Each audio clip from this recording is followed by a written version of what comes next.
अंतरराष्ट्रीय युवा विद्वान, जैन दर्शन में यूनिवर्सिटी टॉप व गोल्ड मेडलिस्ट, जैन सिद्धांत एवं न्याय विषयों को सरलता से समझाने वाले, यूएसए, इंग्लैंड, ऑस्ट्रेलिया आदि अनेक देशों में जैन धर्म की महती प्रभावना करने वाले, पंडित टोडरमल पुरस्कार, युवा विद्वत रत्न आदि अनेक पुरस्कारों से सम्मानित मूर्धन्य विद्वान डॉक्टर संजीव कुमार गोधा जयपुर द्वारा जानिए धर्म का मर्म। मुंबई के एक साधर्मी भाई की ओर से इन प्रवचनों का प्रसारण किया जा रहा है। हरिहंत सिद्ध सूरी उपाध्याय साधु सर्व अर्थ के प्रकाशी मांगलिक उपकारी है।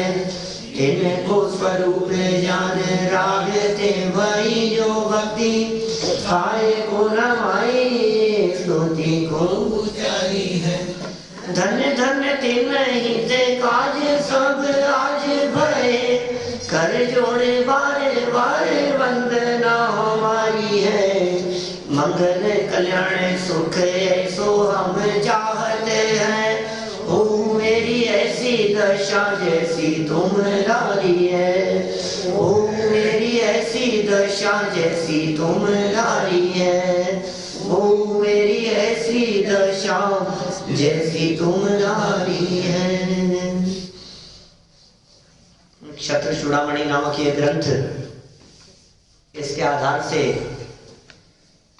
सिंगापुर जाने के पहले हम आपके बीच में बोधि दुर्लभ भावना की चर्चा यहाँ पूरी कर चुके हैं। बहुत दुर्लभ है ये जीवन और दुर्लभता से सब कुछ प्राप्त हुए इस जीवन को व्यर्थ ही खो देना उचित नहीं है।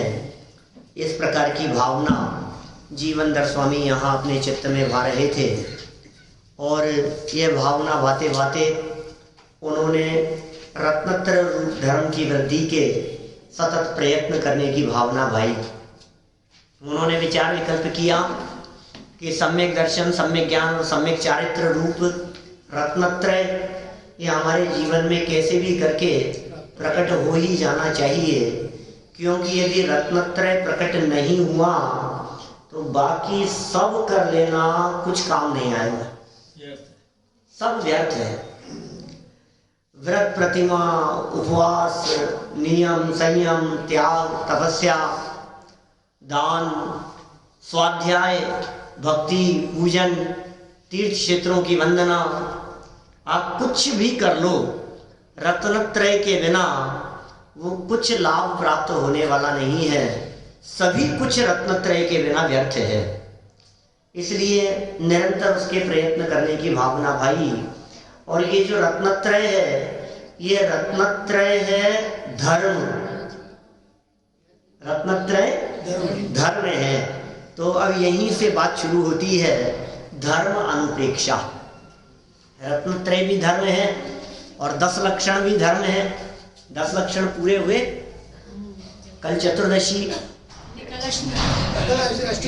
अरे कल तो अष्टमी थी, अभी तो चल रहे हैं, है ना। वहाँ हमने चर्चा की थी 10 लक्षण के संदर्भ में। देखिए यहाँ क्या कह रहे हैं, 79 नंबर का यह श्लोक है धर्म अनुप्रेक्षा। पश्यात्मन धर्म माहात्म्यम धर्म कृत्यो न शोचति विश्वस्य तैचित्रम सही लोकद्वये सुखी। हे आत्मन, धर्म का महात्म्य देख। धर्म कार्य करने वाला मनुष्य कभी शोक नहीं करता। ये धर्म की महिमा है। हमें हमारे हृदय में धर्म की महिमा तो आए पहले।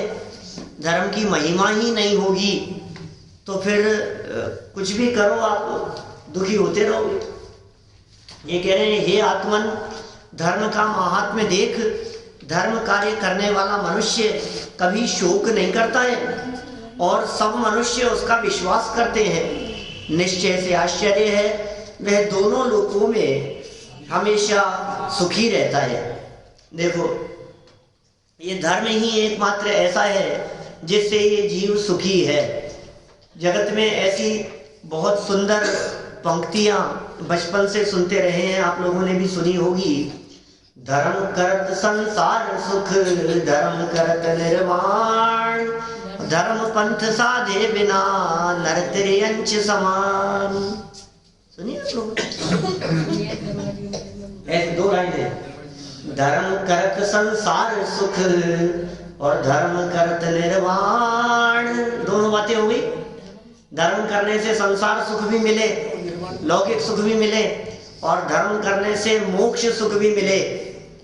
और धर्म पंथ साधे बिना नर त्रियंच समान, जिसके जीवन में धर्म का मार्ग नहीं है वो नर त्रियंच के समान है।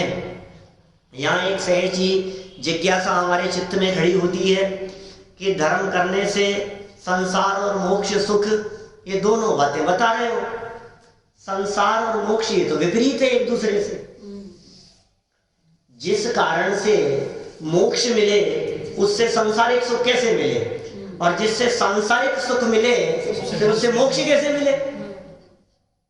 दोनों रास्ते अलग अलग है ना, संसार और मोक्ष दोनों रास्ते अलग अलग हैं। और यहाँ कह रहे हैं कि ये दोनों मिलते हैं, यहाँ भी कह रहे हैं दोनों मिलते हैं। और जो छंद हमने पढ़ा उसमें भी कहा दोनों मिलते हैं। कि बात कुछ समझ में नहीं आई कि बात ऐसी है, मोक्ष सुख और संसार सुख ये दो प्रकार के सुख कहे हैं शास्त्रों में। संसार को में सुख कहा गया है व्यवहार से, और निश्चय से सुख है मोक्ष में। तो धर्म करते हुए दो तरह के धर्म करें, एक व्यवहार धर्म और एक निश्चय धर्म।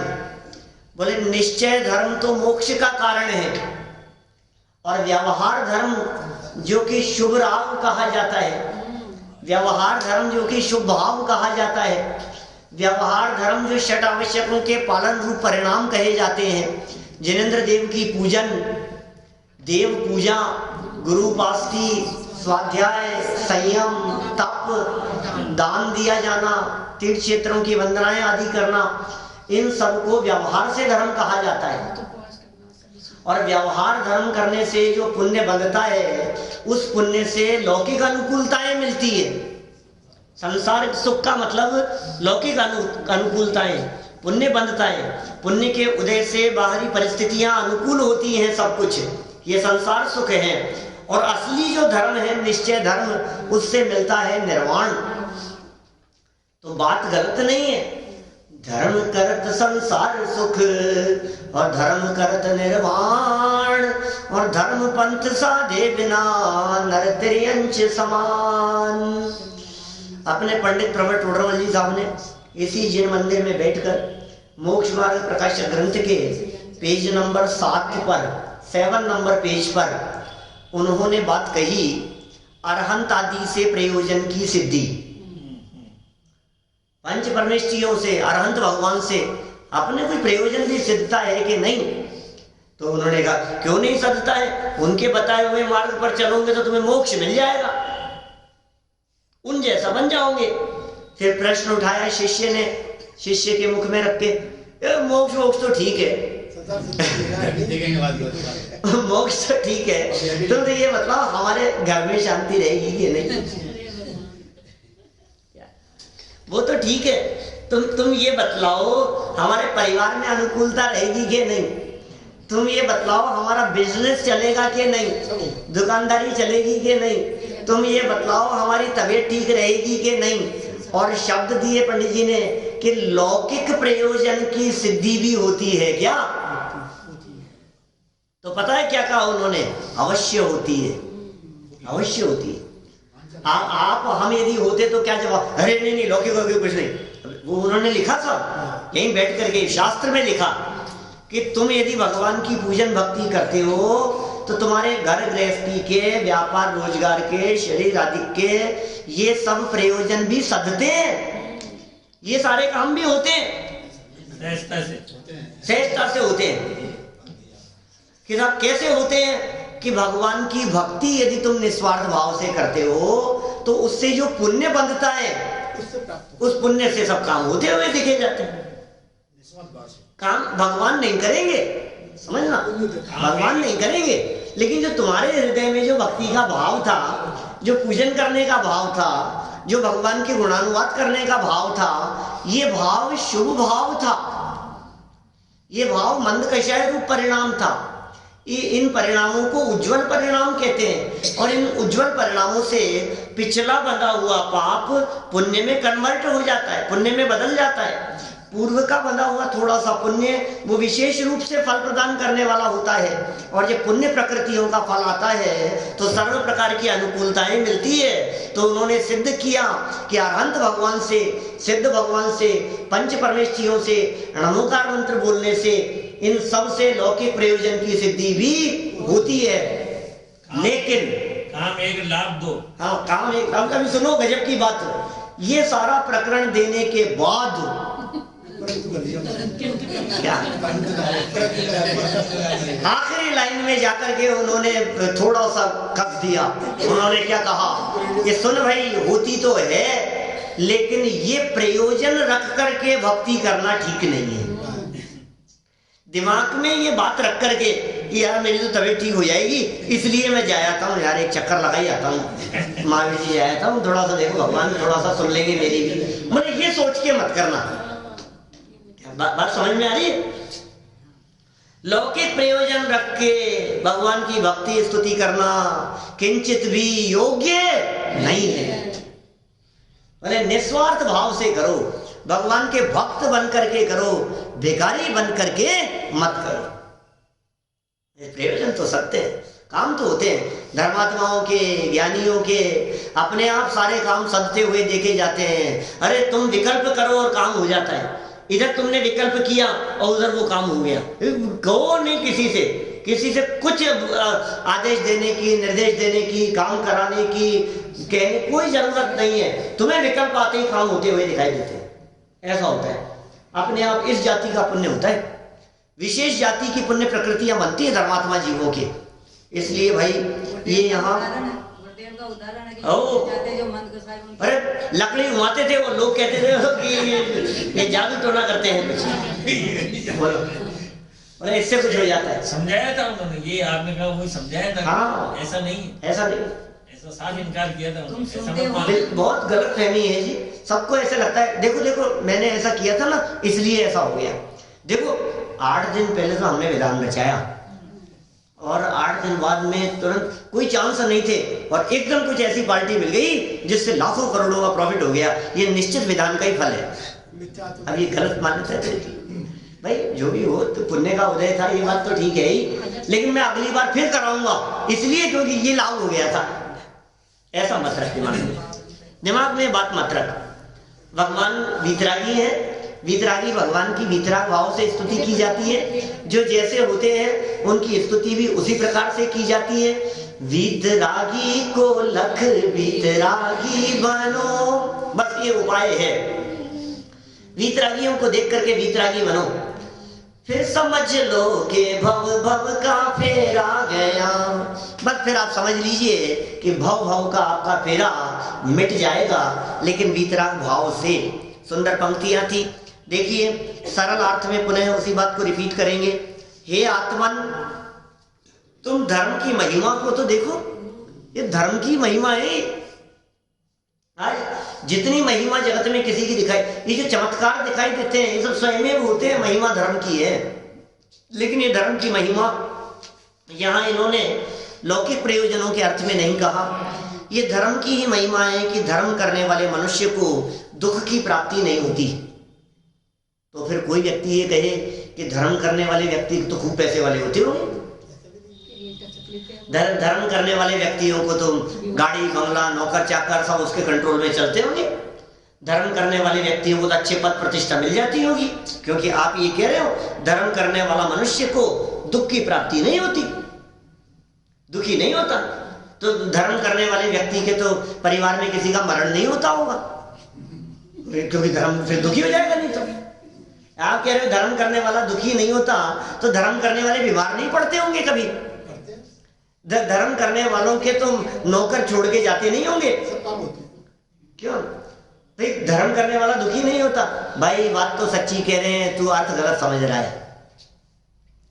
बात तो सच्ची कह रहे हैं कि धर्म करने वाला कभी दुखी नहीं होता, लेकिन इसका अर्थ ये है कि संयोग कैसे भी हो, धर्म करने वाला व्यक्ति उस परिस्थिति को देखना जानता है, उसके पास में नजरिया है, उसके पास में कला है, उसके पास में दृष्टिकोण है, उसके पास में एक विशेष प्रकार का चिंतन है, जिस चिंतन के दम पर, जिस बल पर वो सारी परिस्थितियों और संकटों को दुख की घड़ी में भी पार कर लेता है, वो जीत लेता है। उसे है उसके पास में कुछ एक ऐसी कला है, उसके पास में ऐसी कोई एक अद्भुत निधि है, उसके पास में विचार चिंतन करने का एक दृष्टिकोण, नजरिया, जड़ी बूटी है उसके पास में। ये कहना चाहते हैं ये धर्म जड़ी बूटी है, ये धर्म औषधि है, ये धर्म चमत्कारिक शक्ति है, ये धर्म जिसके हृदय में होता है। भक्तामर स्तोत्र में हृदय यस्य पुंस है, बार बार में इस तरह के शब्दों के प्रयोग किए। अंतिम श्लोकों में 38 से लेकर के 47 तक जो 10 श्लोकों में जो चर्चा की है, सब चाहे हाथी की बात की हो, चाहे सर्प की बात की हो, चाहे दावानल की बात की हो, चाहे भीषण जलोदर रोग की चर्चा की हो, सब जितनी बातें की है, आप हर श्लोक में बारीकी से देखेंगे तो आप पाएंगे भगवान ने नहीं कर दिया, एक जगह पर भी नहीं लिखा मान दूंगाचार्य देव ने। दुनिया भले कुछ भी समझती हो, लेकिन भक्तामर स्तोत्र पर हमने जब व्याख्या की है, अपन ने 8-10 साल पहले की बात है, तो उसमें अपन ने बहुत बारीकी से एक एक श्लोक को देखा, श्लोक का अर्थ किया। बोले इसमें कहीं नहीं लिखा है, तो क्या लिखा है? जिसके हृदय में हे भगवान आपकी भक्ति है, तो उसके ये सब सहमे हो जाते हैं, उसके संकट आता नहीं है, भयम दिए भय से भाग जाता है, ऐसे शब्दों के प्रयोग किए। अपने आप ही वो व्यक्ति निरस्त शंका दूर होता हुआ, वो नाक्राम अतिक्रम युगेण निरस्त शंकर, ऐसे ऐसे शब्दों के प्रयोग कर दिए। क्या कह रहे हैं वो? उसको डर नहीं लग रहा है। क्यों? क्योंकि उसके हृदय में हे भगवान आप बैठे हुए हो। हे भगवान आप जिसके हृदय में बैठे हुए हो, उसे डर किस बात का है? उसके ज्ञान में आपका केवल ज्ञान आ रहा है, उसके ज्ञान में आपकी वितरागता आ रही है, उसके ज्ञान में आपका राग द्वेष से रहित स्वरूप दिखाई दे रहा है, जिसके ज्ञान में आपकी सर्वज्ञता दिखाई दे रही है। अब उसे किस बात का विकल्प? वो जानता है जो जो देखी वितराग ने सो सो सी बीरा रे, बिन देखो सी नहीं क्यों ही काहे होत अधीरा रे। तो क्यों अधीर होता है? अरे घबरा, अरे क्या हो जाएगा? तो काय को अधीर होता है? तो क्यों घबराता क्यों है? जो जो देखी वितराग ने सो सो हो सी बीरा। ये ज्ञान है ज्ञानी को, ये इसकी इस बात की खबर है धर्मात्मा को। तो जो धर्मात्मा पुरुष जानता है इस बात को, उसके लिए कह रहे हैं ऐसा धर्म करने वाला मनुष्य को दुख की प्राप्ति नहीं होती। संकट माथे पर आ जाए लेकिन वो दुखी नहीं होता, उदय पाप का आ जाए लेकिन वो परेशान नहीं होता, परिस्थितियां कितनी भी प्रतिकूल हो जाए लेकिन उन प्रतिकूल परिस्थितियों में वो सहज और शांत रहता है। ये है कला। इसलिए इन्होंने कह दिया वादीप सिंहाचार्य देव ने, वो दुखी नहीं होता, दुखी नहीं होता। जिन परिस्थितियों में अज्ञानी माथे फोड़ फोड़ के परेशान हो जाए, उन परिस्थितियों में ज्ञानी सहज रहता है। आत्मबल सबसे ज्यादा, आत्मबल है उसके पास में, स्वभाव का बल है उसके पास में, वस्तु स्वरूप का अवलंबन है उसके पास में, सहज शांत रहने की कला है उसके पास में, कलाकार है वो, ऐसी कला से जीता है। वेद विज्ञान है इसके पूर्व विकल्पात्मक ज्ञान में ये बात है, बिल्कुल ये वो सहज कला है उसके पास में। और वो कला क्या है? वेद विज्ञान कला जिनके घट, वेद विज्ञान जग्यो जिनके घट शीतल। बहुत वो बनारसी दास की पंक्तियां हैं, बड़ी मार्मिक है। सम्यक दृष्टियों का चित्रण किया है, कैसे होते हैं सम्यक दृष्टि ज्ञानी जी। हमने चलाया था नाटक समय सार यहाँ बहुत सालों पहले, उसको तो 17-18 साल हुए नाटक समय सार चलाए हुए। तो क्योंकि हमारी शादी हुई थी ना, उस समय अंतिम चल रहा था 2000 जनवरी 3 में, और उसके साल सवा साल पहले से चल रहा था। तो मेरा कहने का मतलब ये है कि ये जो ज्ञानियों की दशा होती है, बाहर से देखने में पता नहीं लगेगा, आप देख ही नहीं पाओ। आपको लगेगी यार ये क्या बात कह रहे हो, ये कैसे हो रहा है ये ऐसा। सीता का जीवन देखो, अंजना का जीवन देखो, सती मनोरमा का जीवन देखो, मणिराजों के उत्सर्ग की दशाएं देखो, परिवार में आए हुए संकट दिखाई दे, ऐसे ऐसे संकट दिखे जिनमें वो कैसे सहज रह लेते हैं भाई। आखिर हमें समझ में नहीं आई उनकी ये सहजता, ये हमारे गले नहीं उतरती, ये कैसे सहज रह लेते हैं। अभी मैंने वहाँ सिंगापुर में जैन कर्म सिद्धांत की चर्चा की, प्रोजन चल रहे हैं, आज भी चौथा पांचवा प्रवचन आ गया उस पर। तो मैंने उनमें चर्चा की, बहुत सारे उदाहरण दिए ज्ञानियों के जीवन में किस तरह कर्म दुखी नहीं कर रहा था। ये देखो सीता कैसे हंसते हंसते मुस्कुराते हुए अग्नि के ऊपर पांव रख रही है, जलती हुई अग्नि की ज्वालाओं में कदम रखने की हिम्मत कहां से आ गई, ये तो बताओ। अरे जब मुझे तुम्हारे साथ में रहना ही नहीं है, जब मैं पिछले 25 साल से तुमसे अलग रह रही हूँ, जब तुमने जंगल में छुड़वा दिया था, अब तुम्हारे कहने से अग्नि परीक्षा का क्या मतलब रह गया। क्या काहे की अग्नि परीक्षा, क्यों दूं मैं, काहे को अग्नि में कूदने को तैयार हो गई हूँ। लव कुश का जन्म हो गया, जंगल में रह रही है, पिछले 25 साल से रह रही है, और उसको भाई बन गया वहां साथ, कितने तरह की परिस्थितियां वहां जंगल में रहते हुए, उनके बिना रहना सीख लिया ना। और आज पहली बार मिले 25 साल बाद में, और लव कुश ने तुम्हें पता लगा कि तुम्हारे बेटे हैं, और आज तुमने शर्त लगा दी कि अग्नि की ज्वाला जलाओ यहाँ, ये अग्नि परीक्षा देगी, फिर मैं स्वीकार करूंगा इसको। पहले अग्नि परीक्षा देनी पड़ेगी। सारा अवध समाज खड़ा हुआ था, सारी अयोध्या नगर के वासी सब लोग खड़े हुए हैं, प्रजाजन खड़े हुए हैं, लक्ष्मण शत्रुघ्न सभी लोग खड़े हुए हैं, और दोनों बच्चों ने, लव कुश ने जीत लिया, रामचंद्र जी को जीत लिया। अश्वमेध यज्ञ की बात कहते हैं तो वो समय जीत लिया उनको। अब परिस्थिति कैसी बन गई, अब बाद में पता लगा कि कौन है ये दोनों बच्चे, छोटे से दिखाई दे रहे हैं, 12-14 साल के बच्चे, छोटे छोटे से 15 साल के बच्चे, ये है कौन ये बच्चे, ये जो हम जैसे महापुरुषों के रथ को पकड़ लिया, घोड़ों को पकड़ लिया, और ये हमसे, हम इनको जीत नहीं पा रहे हैं, ये है कौन। हम मालूम चला कि ये तुम्हारे ही पुत्र है, ओहो हमारे पुत्र है। अब प्रेम भाव बढ़ गया, सीता आ गई क्या, अब सब कहने लगे अरे सीता माता आ गई, और धन्य कितने सालों बाद में देख लिया। अब सब लक्ष्मण कह रहे हैं, सब लोग कह रहे हैं कि चलो भाई चलो, अब तो बहुत खुशी, अब तो परिवार मिल गया, बच्चे मिल गए, अब तो वापस राजमहल में ले चलेंगे। तो रामचंद्र जी कहते हैं कि भाई मैं ले चलूंगा तो सही, लेकिन एक बार पहले अग्नि परीक्षा करा लेता हूँ। देखो अग्नि परीक्षा करा लेता हूँ। क्या अब ये वहां नहीं, उस समय नहीं हुई अग्नि परीक्षा। रावण के घर से आने के बाद अग्नि परीक्षा हो जाती है तो फिर वन में नहीं छोड़वाता। समझ में आ रही है बात।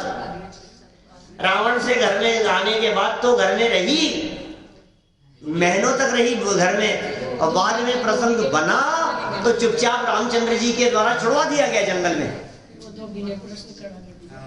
धोबी का विकल्प खड़ा हुआ ना, धोबी एक धोबी को बिना बतलाए और वो छोड़कर कहीं दो और रह करके आ गई थी, ये ढूंढता रहा, मिली नहीं, और 5-7 दिन बाद में घर आ गई वापस।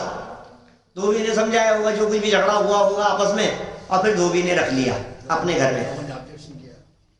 धोबी ने अपने घर में रख लिया अपनी पत्नी को, तो उनके जो समाज के लोग थे उन्होंने धोबी को समाज से बाहर निकाल दिया। रख कैसे लिए, ये भी ठीक है क्या, वो दूसरे घर रह करके ये ना मालूम कहां से है, ये तो ऐसे है, इल्जाम लगाए उसके ऊपर, और तुम नहीं रख सकते उसको, तुम्हें भी निकाल दे हम। तो धोबी ने बचाव में, अपने बचाव में बेचारे ने ये कहा कि सीता माता भी तो 6 महीने रावण के यहाँ रह करके आई थी। हमारे मर्यादा पुरुषोत्तम राम, राजा राम, उन्होंने भी तो रख लिया है, तो मैं रख रहा हूं तो कौन सा अपराध कर रहा हूं, हमारे घर का मामला है, तुम होते कौन हो बीच में बोलने वाले। ये बात घूमते फिरते हुए रामचंद्र जी के कानों में चली गई। मुंबई के एक साधर्मी भाई की ओर से इन प्रवचनों का प्रसारण किया जा रहा है।